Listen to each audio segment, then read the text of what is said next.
मतलब लेटे लेटे ही पैरों की एक्सरसाइज, हाथों की एक्सरसाइज करते रहोगे तो आप इजीली और जल्दी उठ पाओगे कम पेन के साथ। और अगर हम लोग ऐसे पड़े रहेंगे कि हमारा ऑपरेशन हुआ है, हमें हिलना डुलना नहीं है, तो आप जब उठते हैं तो हालत ख़राब हो जाती है। तो फर्स्ट टाइम पे बहुत पेन हुआ था मुझे उठने में, सेकंड में मेरे को पता था तो मेरे को नॉर्मल रहा था, ठीक रहा था, मतलब इतना पेन नहीं हुआ उठने। Hello friends, welcome back to my channel. कैसे हैं आप सब? तो दोस्तों, आज का जो टॉपिक है वो है मेरे सी सेक्शन से रिलेटेड। मेरे को 2 बारी सी सेक्शन हुआ है, तो मैं चाहती हूँ मैं आप लोगों के साथ अपने एक्सपीरियंस जो है सी सेक्शन का वो शेयर करूँ। तो क्योंकि अगर मैं दोनों एक्सपीरियंस एक ही वीडियो में शेयर करूँगी तो वीडियो जो है बहुत ज़्यादा लंबा हो जाएगा, तो इस वजह से 1 बाय 1 हम शेयर करेंगे। सबसे पहले मैं आज आप लोगों के साथ अपना जो फर्स्ट सी सेक्शन की जर्नी है वो मैं आप लोगों के साथ शेयर करने जा रही हूँ। तो दोस्तों, स्टार्ट करते हैं। ओके, तो सबसे पहले मैं ये बता दूं कि मेरा फर्स्ट सी सेक्शन हुआ क्यों था। तो फर्स्ट सी सेक्शन हुआ इससे था कि मेरी जो बड़ी बेटी थी वो उल्टी थी, है ना, वो ब्रीच थी, इस वजह से मेरे को पहला सी सेक्शन हुआ था। हाँ, तो दोस्तों, मैंने बोला कि मेरे को मेरी बड़ी बेटी जो है वो उल्टी थी, ठीक है, उल्टी को ब्रीच बोलते हैं। तो उल्टी थी, इस वजह से जो है मेरा पहला सी सेक्शन हुआ था, ठीक है।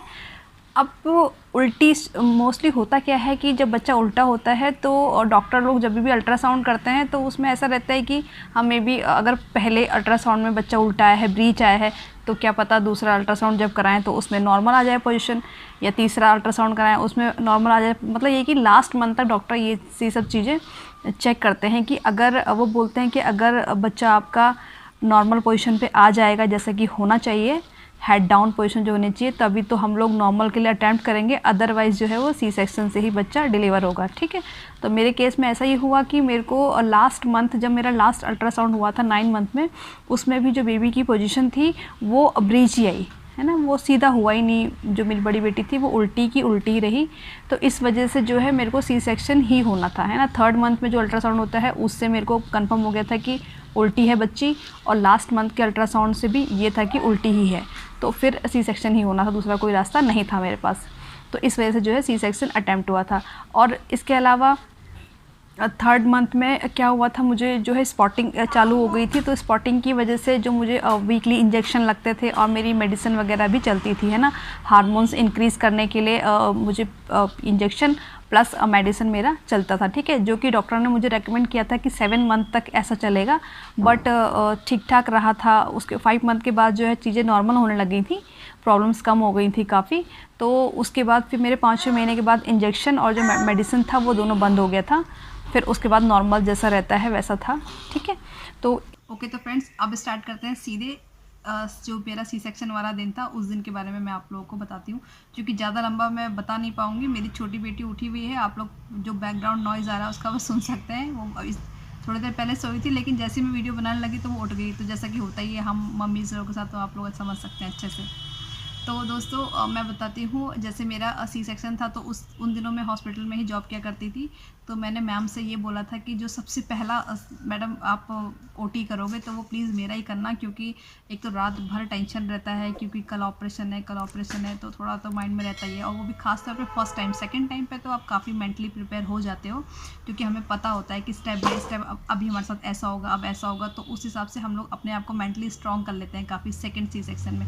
बट फर्स्ट में क्योंकि बिल्कुल अनएक्सपीरियंस होते हैं, कुछ आइडिया नहीं होता क्या, तो सिर्फ सोचते हैं, और ज़्यादा सोचते हैं तो उससे जो है वो हेडेक हो जाता है, टेंशन हो जाती है ना। समटाइम लोगों के बीपी हाई और लो भी हो जाते हैं।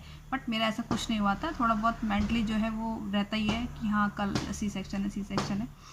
बट मैंने ऐसा किया था, एक दिन पहले मैंने वीडियो देख लिया था सी सेक्शन का कि होता कैसे है, तो उससे थोड़ा सा मैंने अपने आप को मेंटली प्रिपेयर कर लिया था। और थोड़ा सा ये भी पता था कि नॉर्मल अगर होता तो नॉर्मल में भी काफ़ी ज़्यादा पेन होता है ना। तो इस वजह से ठीक है, मेरे को था कि पेनलेस डिलीवरी है, चलो देख लेंगे जैसा भी होगा, ठीक है। तो अभी क्या हुआ कि जब मैं मॉर्निंग में मुझे डॉक्टर मैम ने बोला था कि रात को 7 बजे से और सुबह 7 बजे का मेरा ऑपरेशन का टाइम था। तो मेरे को बोला था कि रात को, मतलब एक रात पहले 7 बजे से, मतलब पूरे 12 घंटे का टाइम मुझे मैम ने बोला था कि कुछ मत खाना। फर्स्ट मैं बता रही हूँ, तो फर्स्ट वाले सी सेक्शन में मेरे को, मैं 12 घंटे की फास्टिंग की थी, मैंने कुछ नहीं खाया था, मैंने फास्टिंग की थी। तो इस वजह से मेरे को एनिमा नहीं दिया था मैम ने, क्योंकि और बहुत लाइट बोला था कि बिल्कुल लाइट खाना खाना। तो मैंने बहुत लाइट सा ही खाया था, कुछ दलिया वलिया खाया था, ये लौकी खाई थी, कंफर्म नहीं है, बट खाया बहुत लाइट खाना था। और फिर उसके बाद ठीक है, 12 घंटे की फास्टिंग के बाद मैं गई सुबह एडमिट होने। तो उसके बाद फिर मेरे को उन्होंने, मैम ने नहीं दिया था मुझे, है ना, एनीमा नहीं लगाया था मुझे, डायरेक्ट ओटी पे ही लिया था। तो सबसे पहले ओटी पे लेने से पहले का जो प्रोसेस हुआ था, तो सबसे पहले जो है वो प्राइवेट हेयर जो नर्सिंग स्टाफ होता है वो लोग रिमूव करते हैं, है ना, और हमको कैथलेटर लग जाता है और हाथ पे हमारे जो है वो कैनोला लग जाता है। फिर उसी से सारी जो भी मेडिसिन होती हैं वो सारी इंजेक्शन के द्वारा हमारे हाथों से ही जो है इंसर्ट की जाती हैं, ठीक है। और तो इस वजह से सबसे पहले जहाँ पर कट लगना होता है उसके आसपास के सारे हेयर रिमूव होते हैं, और नेक्स्ट जो है वो कैथलेटर लग जाता है, कैनोला लग जाता है हॉस्पिटल का, ठीक है। उसके बाद जो है वही मतलब सब ड्रेस वेस चेंज होके सब कुछ होके हम लोगों को ड्रिप वगैरह लगनी भी शुरू हो जाती है, मतलब हमको लिक्विड के थ्रू हमको मेडिसिन जो है वो देनी शुरू हो जाती है एडमिट होने के बाद से ही। फिर जैसे ही ओटी का टाइम फिक्स रहता है, एनेस्थीसिया वाले जैसे डॉक्टर पहुंच जाते हैं, तो मैम ओटी पे मेरे को ले लिया था। और ओटी पे लेने के बाद सबसे पहले जो सबसे ज़्यादा ख़तरनाक सा हुआ था वो ये था कि जैसे ही एनेस्थीसिया थोड़ा सा ऐसे हमको झुक के बैंड करते हैं, हेड को डाउन करना होता है हम लोगों ने, और तब वो एनेस्थीसिया जो है लगा देते हैं। एनेस्थीसिया लगाते ही ऐसा लगता है कि कुछ झंझन झंझन इस टाइप से कुछ ऐसा लगता है कि कुछ मतलब झंझनाहट से हो जाता है पूरी बॉडी में, है ना। पेन बिल्कुल नहीं होता, लेकिन झंझनाहट सा एक अलग सा ऐसे ऐसे लगता है कि कुछ हिल रहा है, कुछ चल रहा है हमारे शरीर पे, ऐसा लगता है एनेस्थीसिया जैसे ही लगता है। अब क्योंकि हमारा शरीर सुन्न हो जाता है, लेकिन हमको ऐसा लगता है कि हम बिल्कुल नॉर्मल है, ऐसा लगता है कि हमें सब कुछ समझ में आ रहा है एनेस्थीसिया लगने के बाद भी। तो मैं मैम को ऐसे बोल रही थी कि मैम प्लीज़ ऑपरेशन शुरू मत करना, क्योंकि मेरे को सब, मैं होश में हूँ, मुझे सब पता है, मुझे सब पता चल रहा है, मैम ऑपरेशन मत कर देना। मेरे दिमाग में ये चल रहा था कि कहीं मेरे को मैं होश में हूँ और सीधे कट ना लगा दे मैम। तो इतना डर के मारे मैंने मैम को यही लगी थी, वो कहती नहीं तू चुप हो जा, बस तू चुप हो जा, तो कुछ नहीं होगा, तू चुप हो जा बस। अब फिर मैं चुप तो हो गई, लेकिन फिर भी मुझे जैसी वो सबसे पहले वो लोग पेट की सफाई करते हैं, है ना, साफ़ करते हैं वाला एरिया पूरा, तो उस समय मुझे अच्छे से समझ में आ रहा था कि पेट के ऊपर जो है कुछ वो साफ़ कर रही है। और तो मुझे लगा जब मुझे ये पता चल रहा है तो मतलब जब ये कट लगाएंगे तो भी मुझे 100% पता चलने वाला है। तो मैं मैम को बार बार फिर बोलने लगी कि मैम मत काटना, पेट मत काटना, कि मेरे को सब पता चल रहा है, मुझे पेन हो जाएगा। तो फिर वो लोग फिर थोड़ा सा चेक करते हैं, जैसे चूटी वगैरह काटते हैं ऐसे ऐसे करके ना, इधर थाइस के आसपास वाले एरिया में तेज़ से। तो फिर वो कह तुझे पता चल रहा है, तो मुझे कुछ पता नहीं चल रहा था। मेरे ऐसे पैर को उठा के वो लोग नीचे को ऐसे गिराते हैं, है ना, पूरा चेक करते हैं पैर उठा के, और अलग अलग तरीक़ों से चेक करते हैं कि इसको सेंस है कि नहीं है अभी इसके लोअर पार्ट में। तो वो मुझे कुछ पता नहीं चल रहा था, तो वो तो समझ गई थी कि खाली बस ये डर के मारे बोल रही है करके। तो फिर उसके बाद उन्होंने सीधा डायरेक्ट कट लगा के बेबी भी निकाल दिया बाहर। और तभी भी मैं बोलने में थी कि मत करना, और डायरेक्ट वहाँ बच्चे के रोने की आवाज़, क्योंकि सबसे ये वाला जो टाइम होता है वो बहुत स्पीड में होता है। पेट को कट करके बच्चा निकालना वो बहुत जल्दी हो जाता है। लास्ट में जब स्टिच लगाते हैं डॉक्टर तब टाइम लगता है, क्योंकि सफाई करनी होती है उससे पहले सारी, उसके बाद स्टिच लगते हैं, तो इसमें टाइम ज़्यादा लगता है। जब ऑपरेशन का कट लगता है और बेबी निकलता है, ये टाइम जो है हार्डली 10 मिनट का होता है ना। ये बहुत ज़्यादा जल्दी हो जाता है ये वाला चीज़ें। और पेट में जैसे बेबी निकल जाता है तो उसका स्टिच करने से पहले पेट को अच्छे से सफाई करते हैं, और उसके बाद दोनों जो भी हिस्सा काटा होता होगा उसको जोड़ने के लिए वो पेट को इस मतलब आगे पीछे करते हैं, ताकि अच्छे से जो कटा हुआ हिस्सा है वो जुड़ जाए और अच्छे से सिल पाए उसे। तो उस समय अच्छे से पता चलता है हमको कि कोई हमारे पेट को जो है ऐसे ऐसा लगता है कि कुछ ऐसे हमको झूला झुला रहा है कोई। तो वो अच्छे से पता चलता है वो वाली चीज़ भी हमको, कि जब पेट को हमारे सिलने से पहले जो पेट को ऐसे मिलाते हैं कट वाले एरिया को, तो वो भी अच्छे से पता चल जाता है हम लोगों को, ठीक। मतलब फ़ील पूरा होता है सी सेक्शन में, हमें फ़ील पूरा होता है, लेकिन पेन नहीं होता है। जिस टाइम पे ऑपरेशन होता है उस टाइम पे किसी भी तरह का कोई पेन नहीं होता है। एक एनेस्थीसिया लगता है, वो भी इंजेक्शन ही है, थोड़ा सा नॉर्मल इंजेक्शन से थोड़ा सा ज़्यादा पेन उसमें होता है, और उसके बाद तो सब गायब, कुछ समझ में आता ही नहीं कि क्या हो रहा है, कुछ नहीं, आराम से कुछ मतलब आप लोग को अगर डर रहे हो तो बिल्कुल भी डरने की ज़रूरत है नहीं। सी सेक्शन के नाम से डरने की ज़रूरत तो बिल्कुल भी नहीं है, कुछ भी नहीं होता पेन तो, ठीक है। और इसके अलावा जो है ठीक है, फिर उसके बाद वो लोग जब अच्छे से स्टिच वगैरह कर देते हैं, फिर उसके बाद डॉक्टर लोग हम मतलब जो स्टाफ होता है, ओटी वाला स्टाफ होता है, वो लोग हमको दूसरे वाले स्टेशन में शिफ्ट कर देते हैं उठा के। हमें बस हमको पता चलेगा कि हाँ हमारी बॉडी कोई उठा रहा है और बगल में शिफ्ट कर रहा है, लेकिन हमें कुछ मतलब हालांकि कमर से ऊपर वाला हिस्सा पूरा होश में रहते हैं हम लोग, पूरा सेंस रहता है, लेकिन फिर भी क्योंकि ऐसा रहता है क्योंकि थोड़ा बहुत असर हमारे माइंड पे भी जाता ही होगा एनेस्थीसिया का, तो हमारा उतने एक्टिव हम नहीं रहते हैं, है ना।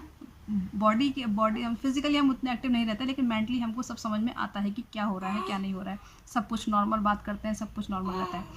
बस उसके बाद हमको शिफ्ट उसमें दूसरे वाले स्टेशन में लेटाते हैं और बेबी जो है वो हैंड ओवर हो जाता है ना फैमिली को।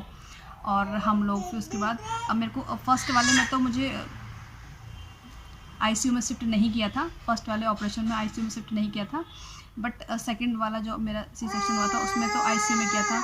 मेरी बेटी जो है बहुत बहुत चिल्ला रही है दोस्तों, है ना, तो आप लोगों को उसकी आवाज़ भी आ रही होगी। तो बस उसके बाद जो है सीधे अपने जो मेरे को नॉर्मल वार्ड था मेरा, उसमें मुझे शिफ्ट कर दिया था पहले वाले ऑपरेशन में, ठीक है। और शिफ्ट करने के बाद बस वही है कि 24 घंटे तक, मतलब ये पहली बार जो ऑपरेशन हुआ था तो मुझे आइडिया नहीं था, तो मैंने अपने हाथों को नॉर्मल रखा था बहुत। तो धीरे धीरे क्या हुआ कि कंटिन्यू इंजेक्शन उसमें इंसर्ट होते रहे और वो उसमें इतनी स्वेलिंग आ गई दोनों हाथों, मतलब एक वाले हाथ की नसें फिर धीरे धीरे ब्लॉक होने लगती हैं। अगर हम लोग हाथ को एक्टिव नहीं रखते हैं तो नसें हाथों की ब्लॉक होने लगती हैं, उससे फिर बहुत ज़्यादा पेन होता है इंजेक्शन जब, क्योंकि इंजेक्शन तो मेडिसिन तो देनी ही होती है, जो भी हम 3 दिन के लिए मेडिसिन तो लगती हैं, है ना, हाथों के द्वारा। तो फिर मेरे को बहुत ज़्यादा पेन होने लग गया था क्योंकि मेरी नसें जो है वो ब्लॉक हो गई थी, सूज गए थे हाथ, क्योंकि मैंने हाथों को इस तरह से, मैं हाथों को एक्टिव, हाथ हमें इस तरह से अपनी उंगलियों को चलाते रहना पड़ता है, तब जाके हमारी सूजन नहीं आती हाथों में, मतलब बहुत कम सूजन आती है। अगर हाथों को बिल्कुल छोड़ दोगे ऐसे फ्री तो उसमें बहुत ज़्यादा सूजन आ जाती है और नसें ब्लॉक हो जाती हैं। तो फिर मेरे को ऐसे, बट मेरा हो गया था फर्स्ट टाइम पे, जो है वो स्वेलिंग आ गई थी, नसें ब्लॉक हो गई थी। उसके बाद फिर दूसरे वाले हाथ में उन्होंने कैनुला शिफ्ट किया, फिर दूसरे वाले हाथ से मुझे उन्होंने जो थर्ड डे पे जो था, जो मुझे मेडिसिन थी वो मेरे को ये मेरे राइट वाले हैंड से उन्होंने दी, ठीक है। तो अब ठीक है, अब उसके बाद क्या हुआ कि जैसे 24 घंटे तक तो वैसे भी कुछ नहीं मिलता है, कुछ खाने पीने को नहीं मिलता है, और उसके बाद तब थोड़ा लिक्विड वगैरह, जूस वगैरह आप लोग ले सकते हो। तो डॉक्टर बोलती है कि पतली, वही मूंग वाली दाल, बहुत पतली वाली चीज़ें जो होती हैं, बिल्कुल लिक्विड वाला जो मील है वो हम लोग को डॉक्टर प्रिस्क्राइब करते हैं। एंड थर्ड, मतलब सेकेंड डे जो था उसमें, सेकेंड डे के नाइट में, है ना, थर्ड डे में तो डॉक्टर लोग वैसे ही बोल देते हैं उठ जाओ अब चलना, वॉक, मतलब हल्की हल्की जो है वो वॉक करना शुरू कर दो। लेकिन मैंने क्या किया था, सेकंड डे नाइट पे ही मुझे वो जो मतलब कैथलेटर लगा होता है हमको, यूरिन बैग जो लगा होता है, उससे इतनी ज़्यादा प्रॉब्लम हो रही थी, बहुत ज़्यादा, बहुत अनईजी, बहुत अनकम्फर्ट होता है यूरिन बैग को लगा के। तो उसकी वजह से मैंने डॉक्टर को रिक्वेस्ट किया कि मैम मुझे ये प्लीज़ निकाल दीजिए, मैं कैसे भी उठ जाऊँगी, बस कैसे भी उठ जाऊँगी। और मैंने वही किया, इतनी हिम्मत करी, क्योंकि उठने जो फर्स्ट टाइम हम उठते हैं ओटी के बाद, जब हम सबसे पहली बार उठते हैं, सबसे ज़्यादा पेन जो होता है वो उसी में होता है, बहुत ज़्यादा पेन होता है उठने में पहली बार में। तो उठते टाइम पे बहुत ही, मतलब बहुत हिम्मत रखनी होती है और बहुत धीरे धीरे धीरे करके उठना चाहिए। लेकिन ये है कि अब सेकंड टाइम पे तो मुझे पता चल गया था कि आपको कंटिन्यू जो है हाथ पैरों को इस तरह से अपना चलाते रहो, ऐसे ऐसे करके चलाते रहो, है ना। तो उसके बाद ठीक हो गया, फिर मैंने अपना यूरिन बैग निकलवा दिया था और फिर मैं मतलब मैंने जो खुद से बाथरूम वगैरह करने, जैसे भी पेन तो बहुत हुआ, लेकिन 1-2 बार मैं खुद से उठी और गई। फिर थर्ड डे से जो है मैंने थोड़ा बहुत उठना चलना शुरू कर दिया होता है। फिर थर्ड डे कंप्लीट होने के बाद हमें घर भेज देते हैं एंड हम लोग आ जाते हैं घर। तो दोस्तों, मैंने आप लोगों के साथ अपनी first C section journey share की है, तो उम्मीद करती हूँ आप लोगों को पसंद आएगी तो मैं सेकंड वाली भी अच्छे से डिटेल से बताऊँगी। तो यहीं पर ख़त्म करती हूँ। मेरी बेटी पर पीछे से हल्ला भी कर रही है, वो बिल्कुल मुझे ही देखिए कभी भी रोना शुरू कर सकती है। तो बहुत जल्दी मिलती हूँ नेक्स्ट वीडियो में। Till then take care, thanks for watching friends.